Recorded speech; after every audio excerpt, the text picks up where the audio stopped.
challenges in a business is one thing, but are you ready to accept defeat? Do you have a business which has so many strengths but still struggling with just one point that is called as acceptance? Are you someone who is in the business of products which almost serves the purpose but somewhere is stuck when it comes to category? So if you're someone thinking about all of these problems, let me tell you that you have to listen to this inspiring story, because in this there is defeat with acceptance. And this company that I'm going to talk about actually built its own ways of tricks, and that can also serve you as tips for your business. You can use this as your guidelines, because I'm very sure some point this is going to help you. I'm Varsha.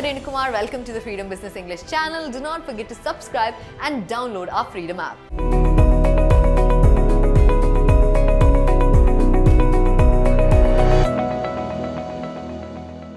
In this particular video, I'll be telling you one of the most inspiring stories and also one of the most intelligent stories, because this brand changed its entire face by not only marketing but by creating a moral to the society. So the story dates back to the 1960s, wherein there was a huge run for sports in the foreign countries compared to India. So many of them were involved in sports, but over time, the region and the thought process for sports was still in process. People were trying to figure out what are the particular things that you need as a sports person. The story talks about two people called as Phil Knight and Bill Bowerman. So Phil was actually pursuing his MBA in finance and also was an athlete himself. He was a runner and he was training on the daily basis. Bill was actually his coach, who was actually guiding him more and more about the focus and grip over shoes. Over time, as we say, people bond. These two bonded as well as really good friends, and they had great knowledge about sports shoes, which actually helped them build an entire big business that we see today. So what happened is that back then there was a Japanese company called as Tiger. So this Tiger brand was actually making a huge buzz in the Japanese market when it comes to sports shoes. So what happened is that over time, these two realized that sports shoes are also important in the present world which they lived in. So the present generation was more and more had thoughts about starting the business. Back then there were so many businesses that was happening, but now we can see the way it's changed. What happened is that Phil happened to make a deal with the Tiger brand and made sure that they get that trading of the entire shoe brand into the US market as well. So what happened over time, they decided that they're going to get the entire merchandise of their shoes and also put them into the US market itself. So they started their new company called as the Blue Ribbon Sports Company. It started from Japan. They used to get all the shoes and keep it in a storeroom, and then over time what happened is that they went out selling in the car.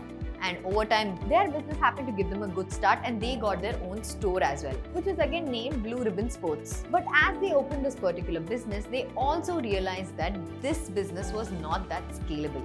So they were trying to figure out that there must be a presence of the new brand, only because the Japanese company that was actually giving them the sports shoe, the sports company happened to give the exact demand result for the people in Japan rather than the people in US.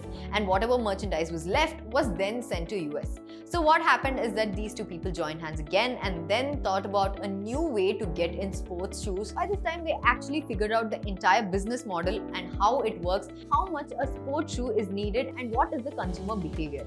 Over time, after they realized all of this, what they did is that they joined hands with a Japanese trading company and got some investment done and started this brand called as Nike in 1972. In the late 1970s, they happened to start off with the running shoes, which was very popular back then. And at the initial 5 years itself, they had a good returns and they saw that this brand was doing wonders to them.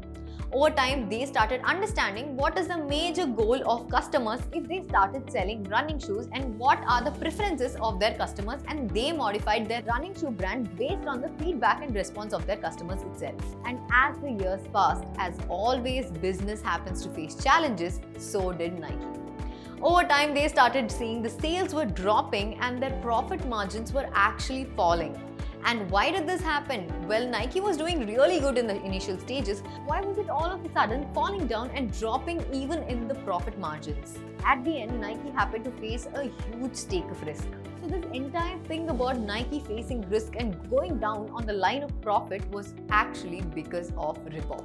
So getting back to the reason why Nike happened to reach to the bottom of profits is only because Reebok came up with their exquisite plan of getting new ways of shoes rather than just focusing on running. So Nike just happened to focus on one perspective and have only one option in their entire business module. So what happened is that they only were selling running shoes, but Reebok came up with a new plan of selling even aerobic shoes and training shoes. So when people started realizing the goals of fitness, people happened to go and buy Reebok shoes because it was providing them with more and more helpful grip when it came to training as well as aerobics. As we all know that fitness is one of the most important things, and people at the end in the present world either go to companies like Decathlon or go to Puma or even go to Nike now. But there was a time when this was initially invented in the market, and that is where Reebok came up with this plan and they took over the market. And getting back to the story, as and when people started getting diverted towards Reebok, what happened is that Reebok replaced Nike and became the world's #1 sports shoe brand. And as the result of this, Nike had lost. Overnight, customers had got diverted towards the other brand, and overnight, Nike happened to lose most of its customers. And the key lesson, as I was telling, Nike happened to come up with one amazing idea by getting in one of the most lethal weapon, which was heading at the rocket speed back then. And we all know the weapon that Nike happened to bring in the market and get their spotlight back. And not only did they do that, they were way above when it comes to competition. People were finding it really hard to reach that competition because one trick that they used, I would call it trick only because Nike has its own ways of strategy. So Nike happened to get this amazing trick of Michael Jordan. So we all know the importance of Michael Jordan back then and how famous he was. We all knew his ability of speed and jump itself. So Nike happened to make use of this and then talk to Michael Jordan about it and then released an edition called as Air Jordan. Because of Michael Jordan entering the brand of Nike, this created a huge buzz for Nike and changed the face and fame of Nike itself. So what is that thing that Michael Jordan did that actually got Nike out of the risk situation that they were stuck in? He had become inspiration to a lot of them. But over time, Nike happened to see this and then make sure that they got in the Air Jordan collection, which was only used by Michael Jordan itself, and this was only used in NBA. When this entire thing happened to take place, the Nike brand got its own identification and people started to thrive towards this entire collection, which was called as the Air Jordan. Over time, we have to realize and even focus on the entire thing called as rules and regulations. So NBA had this one rule which is supposed to be that your shoe had to match with your jersey. So that is where they introduced one of the shiny red shoes called as Air Jordan, and this collection was started only for Jordan, who can use this particular shoe when it comes to NBA.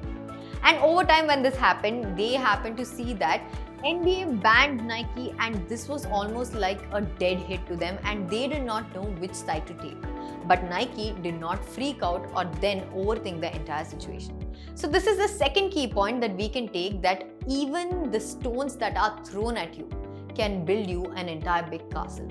So remember that you can make the best of the worst situation. Same thing is what Nike did. They did not think about the worst scenario or they did not think about the best scenario. They stuck on to plan B itself. So when they were banned from NBA, they started providing ad and commercials with Michael Jordan by saying that NBA threw out Nike, but you don't need NBA to wear Nike. This was where Jord Indian was in the commercial and people started getting attracted to it. And they made sure that they had this in a limited collection since it was banned, and they had a very less of collection and people in the public were actually waiting for its launch. And when they made it available for the public, within less than 2 or 3 days, the entire collection was out of stock. That is how easily they marketed the entire thing, and not less than 2 or 3 months, they made more than $60 million profit. And icing on the top, not only did they do that, they actually made sure that they signed a contract of 10 years with Michael Jordan where he only promotes Nike. And over time, they even happened to get the deal signed by many other players like Tiger Woods and also Ronaldo, as we know today that he has signed the lifetime deal with Nike for $1 billion. And next key point that we can learn from the entire case study is one of the most important things. They ruled their entire market by making people understand by giving them morals rather than randomly pursuing their product and asking people to buy them. This story of Nike actually dates back to 2012 when there was actually the Olympics which was held in London. So back then, Adidas had actually bought sponsorship title rights for almost $150 million. When it comes to Nike, Nike did not spend a rupee and did not even get the title of the sponsor, but still got the attention as much as Adidas and also got its publicity more than it expected. So the question goes to, how did this all happen? This all happened when Nike happened to focus on the athletics who were taking part and performing in the Olympics. More than 250 to 300 athletes who were actually taking part in the Olympics. They gave them all the Bolt Edition series, which was actually made for the Olympic series itself, gave them these series and they could actually go out there and perform the sports that they took part in. And not only did they do that, they actually left the US and UK market and made sure that they go beyond that and reached out to 29 other places itself. As we all know, the way Brazil was also involved in this, they took it outside their boundaries of the market and then reached out to other places itself. When I say that they involved morals in such a way that captured people's mind towards the product itself. And the morals that I'm talking to you about is when Adidas happened to choose these Olympic athletes who were performing in their ad campaigns, Nike happened to choose kids all over the world who was into sports and promote it in their ad campaigns. And the message which was served was that greatness is within you. They started emotionally targeting from the roots of the growth when it comes to sports, and they started showing that even as a kid you can get inspired and your talent is much greater than yourself. So when you have the talent, you can get towards it, and they created that inspirational foundation within each and every child. We all remember the point when we were seeing ads of Nike in which kids were trying to play football and while they were demoted, and then they came up with their own motivation that their talent is the greatest thing and they can also take part in the biggest of biggest dreams that they are planning to reach. This particular ad campaign happened to become the hit of all times, and also in 2012 this ad campaign actually happened to get more than 4 million views everywhere. And the next thing when it comes to morals is that Nike never sells shoes. That is what they say, because Nike always sells inspiration. If you've actually observed every ads of Nike, you can actually see that they never talk about their shoes. They never tell about their grip, they never tell about their quality, weight of the shoes or anything. They just bring in the sportsmanship in the entire ad and the way people get inspired by them, so that when they're inspired, they tend to go towards the brand. Subconsciously, we were noticing that Nike was pulling us towards the brand which was selling us shoes, but consciously it was selling us inspiration. Nike happened to sell in their ad campaigns in such a way that we could hardly see their ads have any sound or any talks in that. It was more based on emotions and the way one individual without talking anything can actually achieve. The silence spoke everything towards the inspiration itself, and we could see that inspiration was their main moral and motive towards the people's mind. When people started realizing that Nike happened to come up with so many inspirational ad campaigns, we could also notice that Nike had its own way of engaging their customers and keeping them in their grip. They happened to send the message of if you're inspired, and they also used athletes who were inspiring them and showing them that if you have the determination and passion that serves towards your goal, there's nothing stopping you. So every time they inspired people with more and more of this, there is where the identification of the brand became bigger and bigger. Why did Nike happen to sell inspiration rather than shoes? Let me tell you this, you cannot determine if the shoe is light in weight or heavy. You could not determine if the grip is good or bad. When you look at the ad, you cannot engage with what is your type of mindset when it comes to a particular shoes. That is where they had their stores where people walked in, even if you did not like one shoe, they would go to another collection series and get another shoe. This was because anyone who enters the Nike showroom, you would rarely see people come out empty-handed. Whoever goes to the showroom at least would get one pair of shoes with them. This is only because Nike happened to serve its purpose of building the inspiration so that people come towards the brand and buy their shoe, because that is how much inspiration it happened to create in people's mind and keep that in people's mind itself. So there people would only recognize the brand rather than what they had collected through their ads. So this was one of the most important and brilliant tricks that Nike happened to use. And the best part of Nike was that they focused on category rather than the product. So we can actually observe that Nike majorly only Nike supports sports like basketball, football, running and training itself. These shoes are particularly made for that.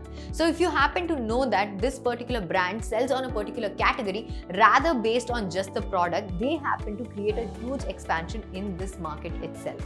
Focusing on the category rather than the brand built them a huge business, and this is what Nike is today. So if you think that there are so many guidelines that you have to follow because business is like a magic and tricks are what you implement like a spell, let me tell you this, Nike's magic happened to be the shoe and their brand. The trick or the spell was actually the inspiration.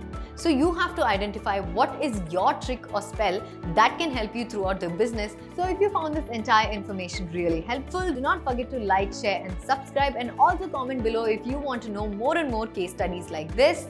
And also download our Freedom app because it's got more and more courses on it which can help you with tricks and spells like this and can boom you up to the market that you are expecting. Because it's got courses on business and marketing, personal finance and organic farming itself. Thank you so much.